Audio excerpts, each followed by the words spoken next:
Setelah berakhirnya Perang Ahzab dengan dipermalukannya pasukan koalisi Arab, situasi dan kondisi Jazirah Arab mulai berbalik menguntungkan kaum muslimin. Kekuatan Quraisy melemah, sementara pengaruh Madinah semakin meluas. Sedikit demi sedikit, tanda-tanda keberhasilan dakwah Islam mulai tampak jelas. Melihat perubahan tersebut, Nabi mulai menyiapkan langkah penting untuk menegaskan hak kaum muslimin yang telah dihalangi Quraisy selama 6 tahun, yaitu beribadah di Masjidil Haram. Karena itulah, beliau mengumumkan kepada para sahabat bahwa beliau berniat menunaikan ibadah umroh. Maka pada Maret 628 Masehi, yang bertepatan dengan Zulkaidah 6 Hijriah, Nabi beserta 1.400 sahabat berangkat menuju Makkah untuk menunaikan hajat tersebut. Dalam perjalanan ini, mereka hanya membawa senjata ringan yang lazim dibawa para musafir, yaitu pedang yang tetap tersarungkan untuk menunjukkan kepada semua pihak bahwa tujuan mereka hanyalah ibadah, bukan konfrontasi. Mendengar berita keberangkatan Nabi, para pembesar Quraisy segera berkumpul untuk menentukan langkah. Saat itu, mereka memutuskan bahwa apapun yang terjadi, kaum muslimin tidak boleh dibiarkan memasuki Makkah. Untuk itu, Quraisy mengutus 200 pasukan berkuda yang dipimpin oleh Khalid bin Walid guna mencegat rombongan Nabi. Di sisi kaum muslimin sendiri, demi menghindari bentrokan pasukan, Nabi membawa kaum muslimin menuju jalur perbukitan berbatu yang sulit dilalui pasukan Quraisy, hingga akhirnya mereka berhasil menghindari rombongan Khalid dan tiba di Hudaybiyah. Menyadari usaha mereka gagal, sebagian dari kaum Quraisy memutuskan untuk menyusup ke tengah barisan kaum muslimin pada malam hari untuk memprovokasi terjadinya peperangan. Namun Muhammad bin Maslamah berhasil menangkap mereka semua. Nabi yang sejak awal menginginkan perdamaian memaafkan dan membebaskan mereka semua. Tak lama kemudian datanglah Budail bin Warqa bersama beberapa tokoh Khuza'ah menginformasikan kepada Nabi bahwa Quraisy telah bersiap menuju Hudaybiyah dengan pasukan untuk menghadang mereka. Nabi menjawab dengan menegaskan bahwa tujuan beliau hanya untuk melakukan umroh dan tidak berniat apapun selainnya. Ketika itu, Quraisy mengirim beberapa utusan untuk berdialog dengan Nabi. Hingga akhirnya, utusan tersebut kembali ke Makkah untuk menyarankan agar Quraisy menerima tawaran damai Nabi. Selanjutnya, Nabi mengutus Utsman bin Affan ke Makkah untuk menjelaskan secara langsung maksud kedatangan kaum muslimin. Namun tak lama kemudian, tersebar kabar bahwa Utsman telah dibunuh oleh Quraisy. Dalam kondisi genting itu, Nabi mengumpulkan para sahabat di bawah sebuah pohon, lalu membaiat mereka untuk berperang dan tidak akan mundur jika terjadi sesuatu kepada Utsman. Baiat inilah yang kelak dikenal sebagai Baiatur Ridwan. Tak lama setelah baiat selesai, Utsman pun kembali dengan selamat, sehingga peperangan yang nyaris meletus dapat dihindari. Menyadari posisinya yang cukup rawan, Quraisy mengutus Suhail bin Amr untuk mengadakan perjanjian dengan Nabi. Dalam proses penulisan perjanjian terjadi perdebatan kecil. Ketika Ali hendak menuliskan nama Muhammad Rasulullah, Suhail menolak sebutan itu hingga Nabi pun dengan lapang dada meminta agar dituliskan Muhammad bin Abdullah demi kelancaran penulisan. Isi perjanjian itu mencakup beberapa poin penting seperti: pertama, untuk tahun ini, Muhammad dan rombongannya harus kembali ke Madinah, mengurungkan niatnya untuk berumrah dan dipersilahkan datang kembali pada tahun depan dengan durasi selama 3 hari. Kedua, setiap kabilah yang memilih bergabung dengan pihak Muslim atau Quraisy otomatis menjadi bagian dari kubu tersebut, maka setiap serangan terhadap kabilah itu dianggap sebagai serangan terhadap pihak yang bersangkutan. Ketiga, warga Quraisy yang menyeberang dan bergabung ke Madinah tanpa izin walinya harus dikembalikan. Sebaliknya, jika warga Muslim di Madinah ingin kembali ke Makkah, mereka harus diizinkan. Dan yang terakhir, gencatan senjata antara pihak Quraisy dan kaum muslimin berlangsung selama 10 tahun. Setelah perjanjian ditandatangani, Nabi melakukan tahallul, memotong rambut dan menyembelih hewan kurban, dan para sahabat pun mengikuti beliau. Meskipun sekilas tampak merugikan, perjanjian ini justru memberikan keuntungan besar bagi Islam dalam jangka panjang. Perjanjian damai selama 10 tahun membuat Quraisy tidak bisa lagi menyerang Madinah. Akibatnya, dakwah Islam bisa berjalan tanpa gangguan perang. Hal inilah yang kemudian membuat jumlah kaum muslimin melonjak drastis pasca Hudaybiyah. Selain itu, Quraisy yang selama ini melihat kaum muslimin sebagai pemberontak, dengan menandatangani perjanjian ini, mereka secara tidak langsung mengakui keberadaan negara Islam di Madinah sebagai entitas politik yang sah, menandai kemenangan diplomasi Nabi. Beberapa hari setelah perjanjian, Abu Basir, anggota Bani Saqif yang merupakan sekutu Quraisy, mencoba melarikan diri ke Madinah. Namun karena terikat perjanjian Hudaibiyah, Nabi terpaksa mengembalikannya kepada pihak Quraisy. Dalam perjalanan pulang, Abu Basir berhasil kembali meloloskan diri. Sadar bahwa ia akan diserahkan lagi ke pihak Quraisy, ia pun segera beranjak ke daerah pantai dan mulai membangun perkampungan bersama muslim lain yang melarikan diri dari Makkah. Sebab pangkalan Abu Basir dan teman-temannya tersebut merupakan jalur yang dilalui kafilah dagang menuju Syam, maka setiap ada kafilah dagang Quraisy yang lewat pasti mereka cegat dan halangi. Karena kelompok ini berada di luar kendali Nabi dan ancaman mereka terhadap perdagangan Quraisy semakin kuat, akhirnya Quraisy memohon agar kelompok Abu Basir diizinkan bergabung dengan umat Islam di Madinah. Beberapa tahun setelah ditandatanganinya perjanjian Hudaibiyah, suasana Jazirah Arab tampak mulai stabil. Tercatat bahwa pada masa itu Muslim Madinah berhasil melakukan umrah tanpa adanya halangan yang menandakan adanya relasi baik antara mereka dengan Quraisy. Namun ketegangan lama ternyata belum sepenuhnya padam.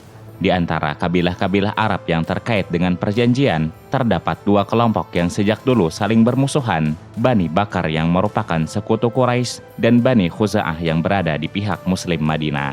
Pada suatu malam di wilayah Al-Watir, permusuhan lama itu kembali menyala. Bani Bakar secara mendadak menyerang Bani Khuza'ah, memanfaatkan kegelapan untuk melakukan serangan mengejutkan. Lebih dari itu, Quraisy dengan bodohnya juga ikut membantu mereka dengan memberikan suplai senjata, dan bahkan beberapa orang dari mereka turut terlibat dalam penyerangan tersebut, sehingga mengakibatkan terjadinya pelanggaran terhadap perjanjian Hudaibiyah. Salah satu anggota dari Bani Khuza'ah, Amr bin Salim, dengan cepat pergi ke Madinah. Setibanya di sana, ia berdiri di hadapan Nabi yang sedang duduk-duduk di masjid dikelilingi para sahabat. Ia berkata dalam sebuah syair untuk melaporkan kejadian tersebut kepada Nabi. Ya Rabbi inni nasyidun Muhammada, khilfa abina wa abihil atlada, qad kuntum waldan wa kunna walida, summata aslamna falam nanza' yada. Fansur hadakallahu nasran a'tada, wad'u ibadallahi ya'tu madada. Fihim Rasulullahi qad tajarrada, insima khasfan wajhuhu tarabbada. Fi failaqin kal bahri yajri musbida, inna Quraisyan akhlafu kal mau'ida. Wa naqadu misaqaqal muakkada, wa ja'alu li fi kada'in russada. Wa za'amu an lastu ad'u ahada, wa hum adhallu wa aqallu adada. Hum bayyatuna bil watiri hujjada, wa qataluna rukka'an wa sujjada. Setelah itu, Nabi berkata, engkau pasti akan ditolong wahai Amr bin Salim. Di Mekah, Quraisy menyadari bahwa kabar pelanggaran perjanjian telah sampai kepada Nabi, dan mereka paham betul bahwa konsekuensinya bisa sangat berat bagi mereka. Diliputi kecemasan, mereka berusaha memperbaiki keadaan sebelum terlambat. Untuk itu, mereka mengutus Abu Sufyan sebagai delegasi resmi ke Madinah dengan harapan dapat memperbarui perjanjian damai, memperpanjang masa gencatan senjata, dan membela tindakan gegabah yang telah mereka lakukan. Abu Sufyan akhirnya menemui Nabi dan menyampaikan maksud kedatangannya, namun beliau berpaling dan tidak memberinya jawaban sedikit pun. Merasa buntu, Abu Sufyan mencari bantuan kepada para sahabat agar mereka mau menjadi perantara antara dirinya dengan Nabi. Ia mendatangi Abu Bakar, namun Abu Bakar tidak menggubrisnya. Ia juga mendatangi Ali, tetapi Ali pun tidak menanggapinya. Ketika ia mendatangi Umar, Umar berkata tegas, "Demi Allah, kalaupun aku hanya mendapatkan debu, tentu debu itu akan kupergunakan untuk memerangi kalian." Bahkan ketika ia menemui Utsman, ia tetap tidak mendapatkan jawaban. Dengan demikian, misi diplomatik Abu Sufyan gagal total, dan ia kembali ke Makkah dengan keadaan tangan kosong. Setelah kegagalan misi Abu Sufyan, Nabi segera memberitahu kaum muslimin bahwa beliau akan berangkat menuju Makkah dan memerintahkan mereka bersiap-siap. Nabi juga memerintahkan agar berita keberangkatan pasukan Madinah dijaga agar tidak bocor ke Makkah demi keberhasilan misi yang telah disiapkan. Namun saat itu terjadi sebuah insiden. Hatib bin Abi Balta'ah menulis surat kepada Quraisy memberitahukan rencana keberangkatan Nabi ke Makkah.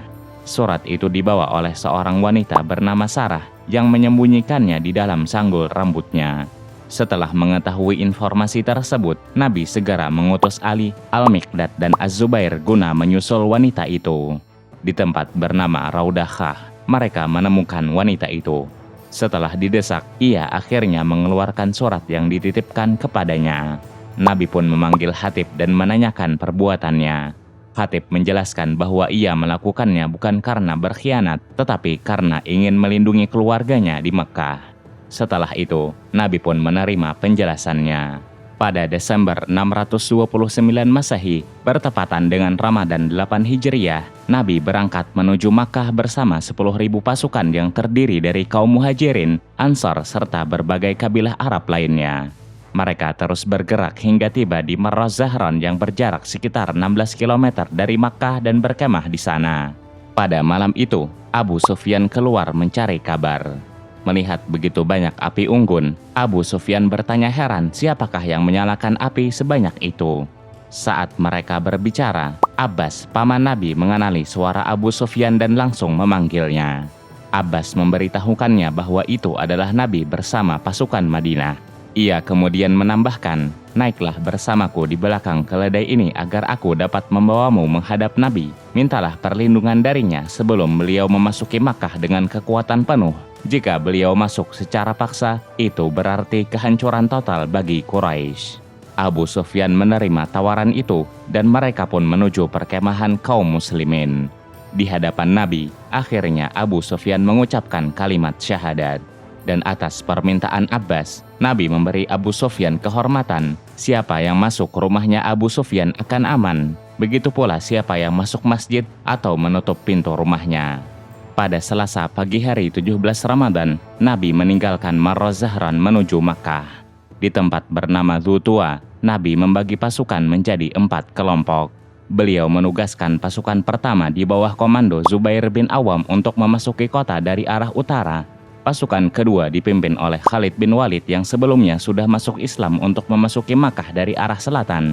Pasukan ketiga dipimpin oleh Abu Ubaidah bin Al-Jarrah memasuki kota dari arah barat laut. Dan pasukan keempat yang dipimpin oleh Sa'ad bin Ubadah akan masuk dari arah barat. Beliau memerintahkan setiap pasukan agar menancapkan pancinya di tempat yang telah ditentukan, serta melarang mereka memulai peperangan kecuali jika diserang. Setibanya Abu Sufyan di Mekah, ia berteriak keras, "Wahai kaum Quraisy, Muhammad datang kepada kalian dengan kekuatan yang tidak mampu kalian lawan. Siapa yang masuk ke rumah Abu Sufyan, ia akan aman." Mereka menjawab, "Apa gunanya rumahmu bagi kami?" Abu Sufyan melanjutkan, "Siapa yang masuk masjid, ia aman, dan siapa yang menutup pintu rumahnya, ia pun aman." Kaum muslimin memasuki Makkah dari 4 penjuru sekaligus. Masuknya pasukan dari arah yang berbeda-beda ini merupakan pukulan telak bagi Quraisy karena mereka tidak mampu berkumpul, apalagi mengadakan perlawanan besar. Setiap pasukan muslim menguasai wilayah yang menjadi tugasnya dengan aman dan tanpa perlawanan, kecuali apa yang terjadi di sektor pasukan Khalid bin Walid. Ketika itu, Ikrimah bin Abu Jahal dan Safwan bin Umayyah yang keduanya merupakan sahabat Khalid pada masa jahiliyah mengangkat senjata hendak melawan. Maka dengan itu terjadilah bentrokan kecil. Namun dalam waktu yang singkat, pasukan kecil tersebut hancur tercerai-berai dan melarikan diri. Khalid bin Walid terus memasuki Makkah dan menunggu kedatangan Nabi di Bukit Sofa.